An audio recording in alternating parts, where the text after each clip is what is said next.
தயவும் நீ தயங்கு சங்கின் ஓசை நீ சித்தி நீ சிவனு நீ சிவாயமாம் எழுத்து நீ முத்தி நீ முதலும் நீ மூவரான தேவர் நீ அத்தி பூரம் மும்முளே அறிந்துணர்ந்து கொள்ளும்.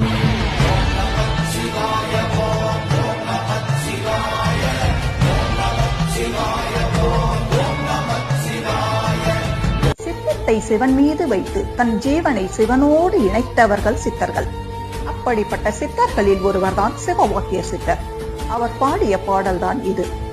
ஆதி சக்தியும் நீயே, தயாவாகிய கருணை நீ, விஷ்ணுவின் சங்கின் ஓசை நீ, சித்தியாகிய வெற்றி நீ, ஜீவனில் ஆடும் சிவனும் நீ, சிவாய நம எனும் ஐந்தெழுத்தும் நீ, முக்தி தருபவன் நீ, என் உயிரில் முதலாக விளங்கும் ஆதி நீ, பிரம்மா விஷ்ணு சிவன் ஆகிய மும்மூர்த்திகளும் நீயே, என் உள்ளத்தில் ஜோதியாக இருக்கும் ஈசனே, நீ எனக்குள் சிவமாக மெய்ப்பொருளாக இருப்பதை அறிந்து உணர்